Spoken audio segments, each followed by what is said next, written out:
समाधान समाधान समाधान। नमस्कार, आदाब, सत श्री अकाल मित्रों, स्वागत है एक बार पुनः आप सभी का समाधान कार्यक्रम में। एक ऐसा कार्यक्रम जो आपकी सभी समस्याओं का समाधान करता है। मित्रों, हम चर्चा कर रहे थे धर्म और आध्यात्म के विषय में। किसी महापुरुष ने बहुत सुंदर बात कही है इस विषय में कि धर्म और आध्यात्म केले की तरह हैं। धर्म वास्तव में केले का बाहरी भाग है अर्थात छिलका है, और आध्यात्म केले का भीतरी भाग है। तो धर्म वास्तव में बाहर जो हमें दिखाई देता है वो है, लेकिन आध्यात्म अंदर से व्यक्ति को सशक्त बनाता है, जिसकी चर्चा आदरणीय सूर्य भाई जी पिछले एपिसोड में कर रहे थे। आइए इस चर्चा को आगे बढ़ाते हैं उनके साथ, उनका स्वागत करते हुए। प्राता जी, आपका बहुत बहुत शुक्रिया। प्राता जी, ये धर्म और आध्यात्म की चर्चा भारतवर्ष में तो आम है, लेकिन कई बार लोग इसे अलग नहीं कर पाते। और पिछली बार भी जैसे हमारे एक दर्शक ने पूछा था कि आप लोग इन दोनों शब्दों का अलग अलग इस्तेमाल करते हैं और आध्यात्म पे ज़्यादा जोर देते हैं, धर्म की चर्चा कम करते हैं। और वास्तव में आपने बहुत सुंदर बात कही थी कि आध्यात्म भीतर से विकास करने वाली चीज़ है, आत्मा से जुड़ी हुई चीज़ है, हमारे मूल गुणों और मूल शक्तियों का विकास करने वाली चीज़ है, और इसी पे शायद ज़्यादा आज के व्यक्ति को फोकस करना चाहिए। धर्म का जो स्वरूप दिखाई देता है, ये जिसको हम कहेंगे ये व्यक्ति बहुत धार्मिक है, यानी बहुत नम्र है, बहुत सौम्य है, बहुत भावना वाला है, दूसरों को बहुत प्रेम, रहम, सहयोग, सहानुभूति ये सब देने वाला है। और एक दूसरा बाह्य रूप पूजा पाठ, शास्त्रों का अध्ययन आदि, ऐसे व्यक्ति को हम धर्म कहते हैं। लेकिन धर्म के पीछे, जैसे आपने कहा कि केले के अंदर अगर गुद्दा ही ना हो, माल ही ना हो, तो केले का महत्व ही क्या। तो वास्तविक शक्ति है आध्यात्म, वो अगर धर्म के बीच में नहीं है, धर्म के अंदर समाहित नहीं है, तो धर्म जैसे एक बाह्य स्वरूप दिखाई देता है, उसका वास्तविक आंतरिक स्वरूप लोप हो जाता है। और धर्म मनुष्य को उतना बल प्रदान नहीं करता। नहीं तो रिलीजन इज माइट, धर्म में बहुत शक्ति है, वो बहुत शक्तिशाली मनुष्य को बना सकता है। उसमें नैतिकता समाई होती है, उसमें श्रेष्ठ चरित्र, संपूर्ण पवित्रता समाहित होती है। तो हम अध्यात्म उसे कहेंगे जो अंदर रहने वाली आत्मा का विकास करता है, जो आत्मा में उसके सभी गुणों का समावेश करने में मदद करता है, जो आत्मा को बहुत सशक्त बनाता है। नहीं तो क्या होता है, देखिए एक शब्द ही धर्म के लिए प्रसिद्ध है, धर्म भीरु। धर्म की कुछ सिद्धांतों से लोग भयभीत रहते हैं। ये कर लेंगे तो कहीं भगवान हमें सजा न दे, ये कर लें तो कहीं हमारा पाप न हो जाए, मच्छर को मार दें तो कहीं भगवान हमें भी ना मारे, मक्खियों को मार दें तो कहीं गड़बड़ न हो जाए। तो धर्म मनुष्य को भीरू कर देता है, डरपोक बनाता है। परंतु जब धर्म के साथ आध्यात्म जुड़ जाता है तो मनुष्य बहुत शक्तिशाली बन जाता है, इतना शक्तिशाली कि उससे अधिक शक्तिशाली और कोई होता ही नहीं। आज के दौर में भ्राता जी, आपको नहीं लगता कि जो धर्म का स्वरूप है वो ज्यादा प्रचलित, अर्थात पूजा पाठ, कर्म कांड, इन सब में लोग ज्यादा जुड़े हुए हैं, लेकिन अध्यात्म की ओर कम ध्यान दे पा रहे हैं? इसका कारण ये है कि अध्यात्म का ज्ञान, उसका प्रचार कहीं हुआ ही नहीं। अब बहुत सारे गुरु पैदा होते हैं, अच्छे कार्य करते हैं, नो डाउट, वो अच्छी शिक्षाएं देते हैं, लोगों को सहयोग करना सिखाते हैं, आपस में भी कहीं ना कहीं प्रेम भाव बढ़ाना सिखाते हैं, थोड़ा बहुत जो उनके पास होता है ज्ञान भी देते हैं, लेकिन वो सब धर्म ही रहता है, धर्म का बाह्य स्वरूप। अध्यात्म के लिए तो भारत में भी एक ही धर्म ग्रंथ सबसे प्रसिद्ध है, जिसके बारे में आजकल लोगों को इतना ज्ञान ही नहीं, और वो है श्रीमद् भगवत गीता। और भी शास्त्र ग्रंथ बहुत हैं, लेकिन उनमें भक्ति का विस्तार ही ज़्यादा है, कहानियाँ ज़्यादा हैं, लेकिन सत्य ज्ञान, स्वयं के बारे में पहचान, परमात्मा से नाता जुड़ाना, निष्काम कर्म योग करना, त्याग और संन्यास को सच्चे अर्थों में समझना, ये चर्चाएं केवल श्रीमद् भगवत गीता में है। छोटा सा ग्रंथ है, कभी 25 पैसे की मिला करती थी, तो भी लोग पढ़ते नहीं थे, देखते नहीं थे, सोचते थे इसको पढ़ेंगे तो वैराग हो जाएगा, हम घर छोड़ के जंगल में चले जाएंगे। बच्चों को तो देखने नहीं देते थे कि अगर बच्चे देखेंगे तो पढ़ेंगे नहीं। फिर ये कुछ गलत भ्रांतियाँ, चाहे इसके पीछे कुछ सत्य घटनाएं रही हों, पर ये भ्रांतियाँ फैल गई थी। तो उसका अध्ययन, उसका प्रचार हुआ ही नहीं। अगर हुआ भी तो इतना कि लोगों ने गीता का एक अध्याय का पाठ करना शुरू कर दिया, वो भी भक्ति बना दिया, उसको भी धर्म का बाह्य स्वरूप दे दिया। लोगों ने सोचा ही नहीं कि गीता जो कह रही है उसको हमें अपने जीवन में अपनाना है। तो ये अंतर है धर्म और अध्यात्म का। बिल्कुल, केवल पाठ ही करते रहे गीता का, लेकिन उसमें जो कहा गया है उसे अपने जीवन में नहीं लाया। जैसे गीता में कहा ही गया है कि काम, क्रोध और लोभ नर्क के द्वार हैं। पढ़ते तो रहे लेकिन साथ साथ काम, क्रोध और लोभ से और ज्यादा युक्त होते रहे, तो जीवन में वो चीज नहीं आ पाई। और जो आप कह रहे हैं कि अध्यात्म अर्थात जीवन, धर्म केवल बाह्य रूप में हम लोगों को दिखाई देता है, लेकिन अध्यात्म अर्थात जीवन में उन चीजों को शामिल किया जाए तब कहीं जाकर के धर्म शक्ति का रूप ले पाता है। और दूसरी बात यह है कि अध्यात्म के लिए कुछ और चीजों की जरूरत नहीं कि हमें समय देना है, हमें घंटों पूजा पाठ करनी। देखो पूजा पाठ के लिए तो कई लोग रोज सवेरे 2 घंटे भी निकाल कर बैठते हैं, अध्ययन के लिए भी उन्हें कुछ समय देना पड़ता है। पर अध्यात्म एक ऐसी परिचर्चा है, एक ऐसी पद्धति है जो जीवन से जुड़ा है। बस उसको जीवन में अपनाना है, कुछ बातों को जानकर उनकी प्रैक्टिस कर लेनी है और हम अध्यात्म से परिपूर्ण होने लगते हैं। लेकिन यदि अपना आध्यात्मिक विकास करना है जो वास्तव में बहुत आवश्यक है, उसके लिए क्या करें? मैं ये तो नहीं कहूँगा कि वो हमारे पास आए, पर ये सत्य कहना भी जरूरी है कि हमारे सेवा केंद्रों पर जहाँ तहाँ, जो हर बड़े शहर में और आजकल तो छोटे गांव में भी खोल दिए गए हैं, वहाँ पर यह आध्यात्मिक ज्ञान ही दिया जाता है। इसलिए कहीं कहीं लोग हमारे वहाँ जाकर ये भी कहने लगते हैं कि तुम्हारे यहाँ चित्र तो सब देवी देवताओं के हैं, पर तुम कहीं फूल तो चढ़ाते ही नहीं, कहीं अगरबत्ती तो जलाई नहीं जा रही, कहीं दीपक धूप तो किया नहीं जा रहा है।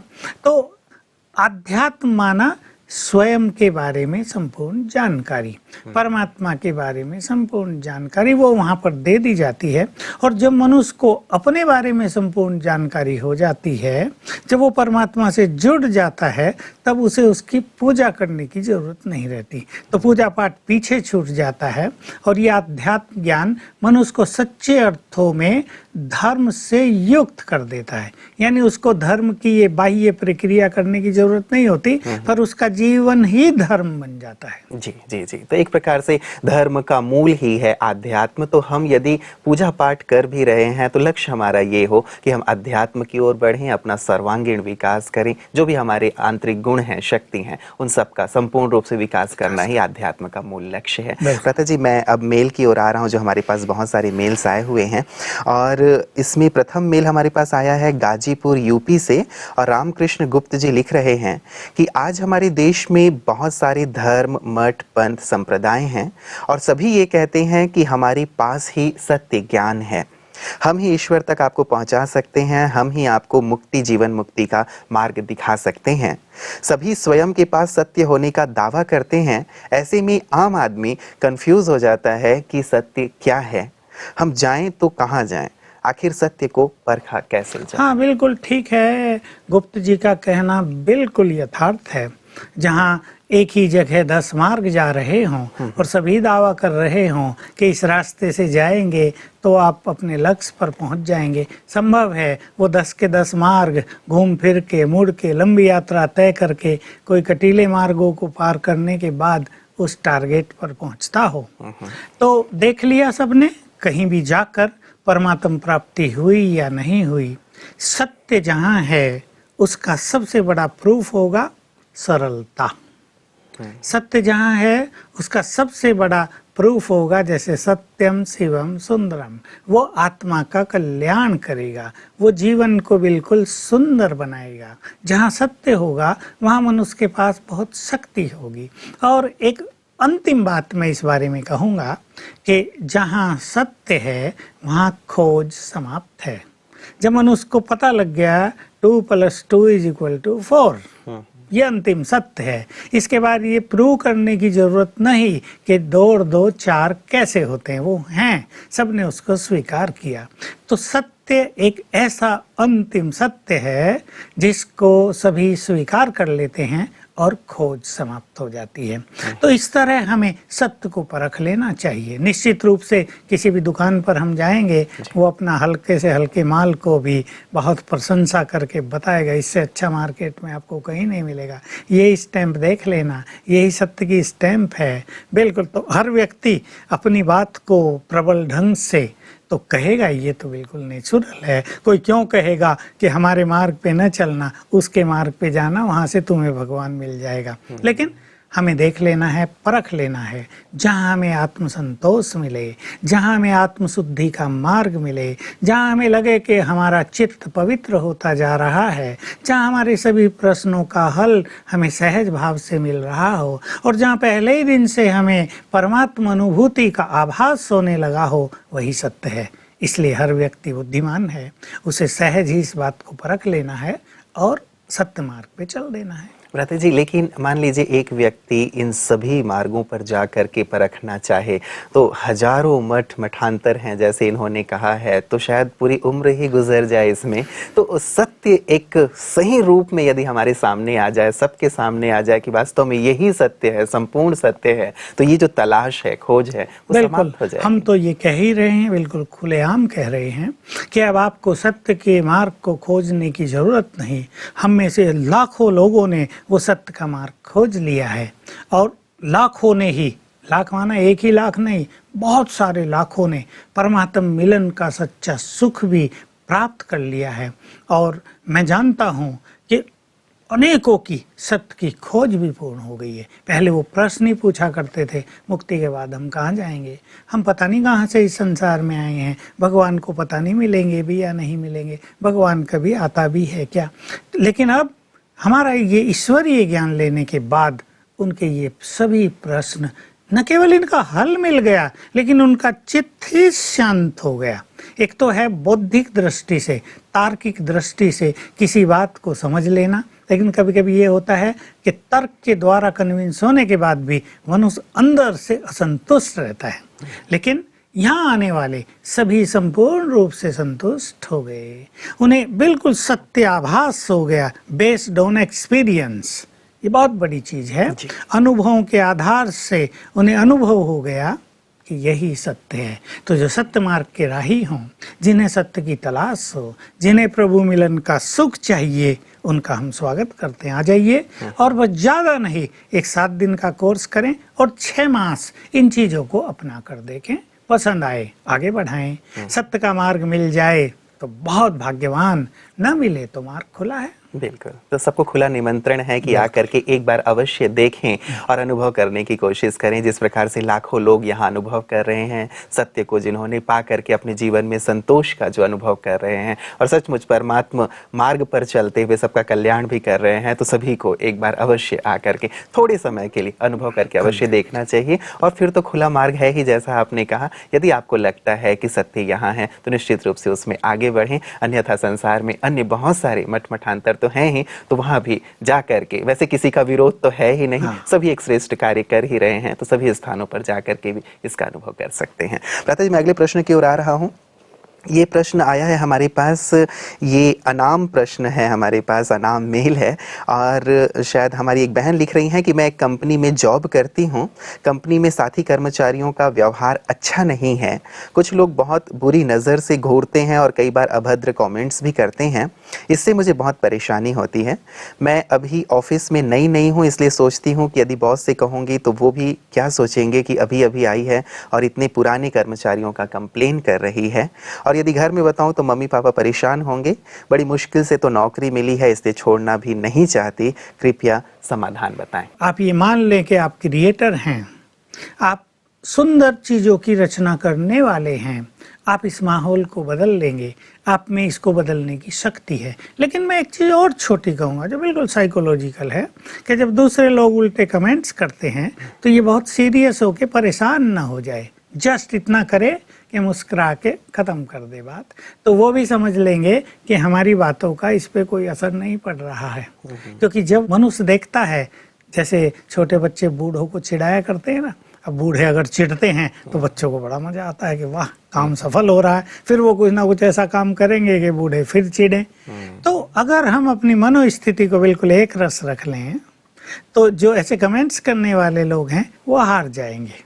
एक बात। दूसरी, जो मैंने कहा कि हम क्रिएटर हैं, हम माहौल को बदलने वाले हैं, ऐसे कई अनुभव लोगों के मेरे पास हैं। मैंने उन्हें छोटी छोटी राय दी और ये सब कुछ उनका बदल गया। तो मैं इस बहन को कहूँगा कि वो 2 संकल्पों की प्रैक्टिस करे। एक, मैं भगवान की संतान हूँ, मैं महान आत्मा हूँ। ये अभिमान नहीं है, इसको स्वमान कहते हैं। इससे क्या होगा, हमारी महानताएं इमर्ज होंगी, एक्टिवेट हो जाएंगी जो सोई हुई हैं, और हमारी महानताएं दूसरों पर महान प्रभाव डालने लगेंगी। वो जो दूसरे लोग हैं जो देख रहे हैं ये कल आई है, ये 15 दिन से आई है, तो वो उस दृष्टि से देखते हैं। लेकिन अगर वो ये देखने लगेंगे ये कल आई है but she is very great, तो वो झुकने लगेंगे इनके सामने। और ये काम होगा, हाँ, वहाँ ये बैठकर कई बार ये प्रैक्टिस करे, इस संकल्प को क्रिएट करे, मैं महान आत्मा हूँ, भगवान की संतान हूँ। और इसका चमत्कार देखें। दूसरी चीज, एक बहुत अच्छा अभ्यास ये कर लें, मैं पवित्र आत्मा हूँ। तो इससे पवित्र वाइब्रेशंस चारों ओर फैलेंगे और उन लोगों की जो दूषित वृत्तियां हैं उसको वो समाप्त करेंगे। ऐसे भी बहुतों के अनुभव मेरे पास हैं।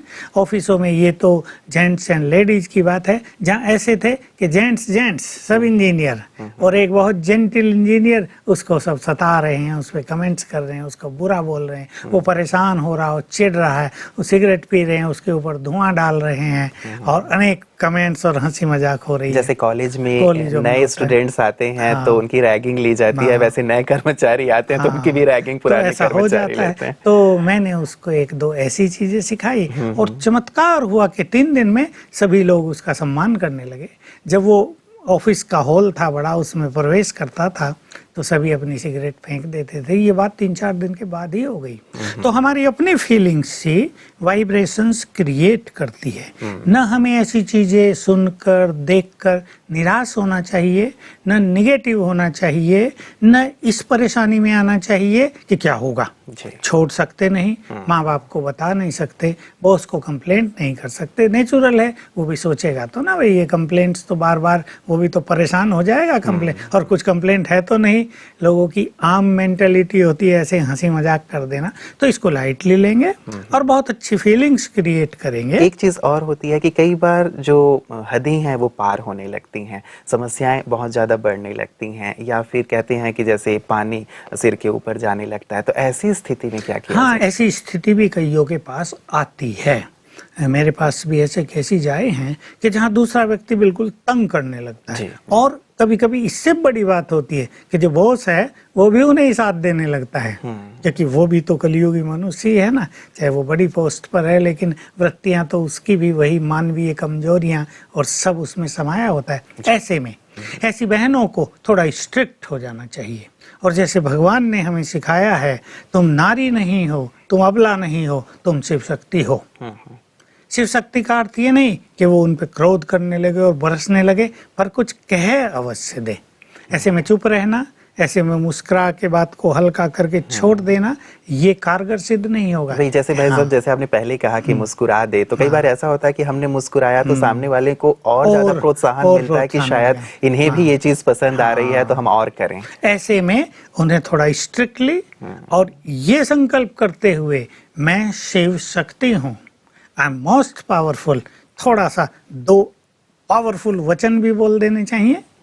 और ऐसा कई बहनें करती हैं और दूसरों के मुख को बंद कर देती हैं। तो ऐसे पावरफुल शब्द, जैसी परिस्थिति है उसी अनुसार अपने इमोशंस को कंट्रोल रखते हुए, अपने क्रोध को कंट्रोल रखते हुए अगर बोलेंगे तो निश्चित रूप से दूसरों को सावधान होना ही पड़ेगा। जी जी जी, वो कहते हैं कि इतना मीठा भी ना बनो कि चींटी लग जाए। तो हम मीठे तो अवश्य बने, लेकिन इतने भी मीठे नहीं कि लोग मतलब चींटियां हमारे पीछे लग जाएं। तो हमें परिस्थितियों को भांपते हुए दोनों प्रकार से नम्र भी बने और साथ ही स्ट्रिक्ट भी रहे, तो ताकि इस प्रकार की जो समस्याएं आती हैं बहनों के सामने वो दूर हो सके।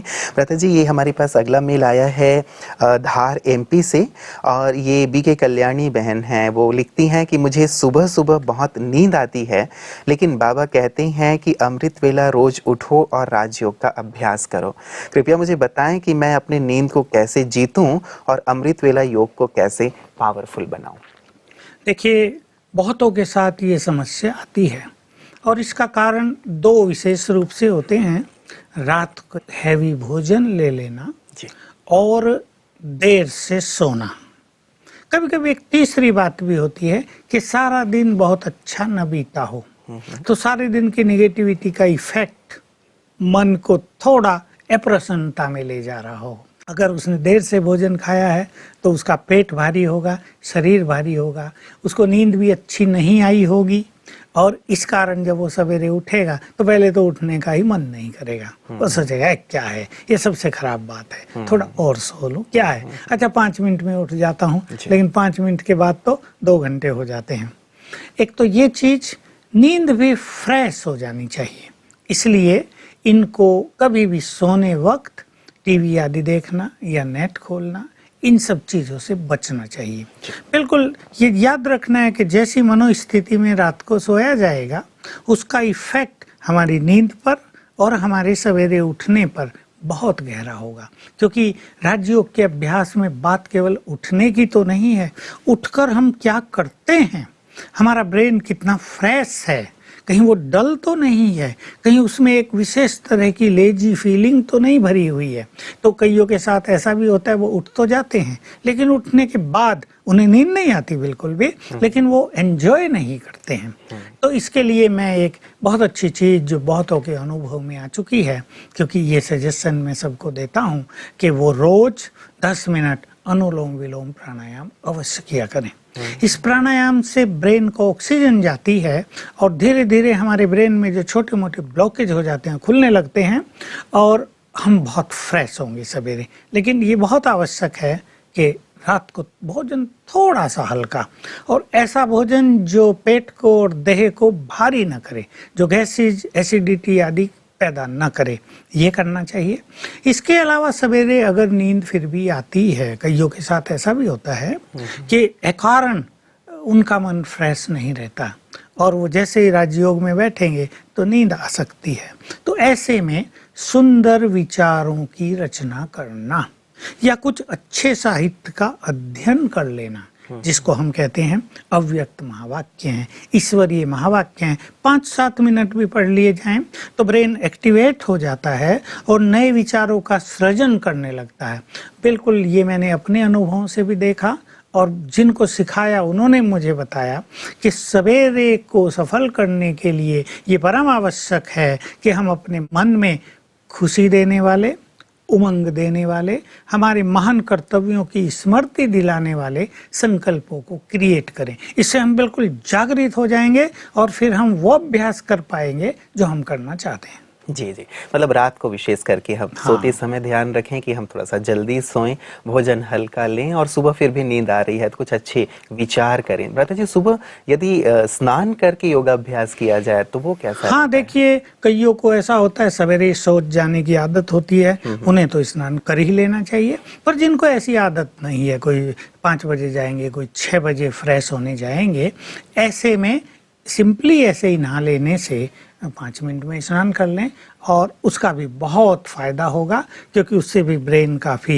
एक्टिव हो जाएगा और शरीर में और कहीं कहीं भी ब्लॉकेज जो हो जाते हैं वो भी खुल जाएंगे। उसमें भी थोड़े हल्के ठंडे पानी से, बहुत गर्म नहीं, बहुत शीतल भी नहीं, लेकिन बीच के पानी से नहा लेने से हम बहुत फ्रेश अनुभव करेंगे। जी भ्राता जी, बहुत सुंदर। आज आपने जिन भी प्रश्नों का उत्तर दिया है, हमारे दर्शक अवश्य इन सब का अभ्यास करेंगे और अपने जीवन में श्रेष्ठता की ओर, सुंदरता की ओर बढ़ेंगे और अपनी इन समस्याओं से मुक्त होंगे, ऐसी हमें पूरी पूरी उम्मीद है। आपका बहुत बहुत बहुत धन्यवाद। मित्रों, आज आपने देखा कि किस प्रकार से बहुत सुंदर धर्म और आध्यात्म की चर्चा से शुरुआत हुई थी। विशेष आवश्यकता इस बात की है कि हम आध्यात्म को अपने जीवन में शामिल करें, अपना सर्वांगीण रूप से विकास करें, मानसिक बौद्धिक रूप से, और आध्यात्म इसमें बहुत ज़्यादा बल प्रदान करता है। कई बार समस्याएं ऐसी होती हैं जो बहुत छोटी होती हैं लेकिन फिर भी हमें बहुत बड़ी लगती हैं, और यदि हमने आध्यात्मिक रूप से अपना विकास किया हुआ है तो बिल्कुल छोटी प्रतीत होने लगती हैं और सहज रूप से हम उन्हें पार कर लेते हैं। आप भी अपनी समस्याओं को, यदि किसी भी प्रकार की समस्या का सामना कर रहे हैं, हमें लिख भेजें, मेल कर सकते हैं आप हमें, ताकि आपकी समस्याओं को भी हम इस कार्यक्रम में शामिल करें। लक्ष्य हमारा यही है कि हमारा पूरा भारतवर्ष, हमारे सभी भाई बहनें सभी प्रकार की समस्याओं से मुक्त हों। आज के समाधान कार्यक्रम में इतना ही। दीजिए इजाजत। नमस्कार। धैर्य और दृढ़ मनोबल से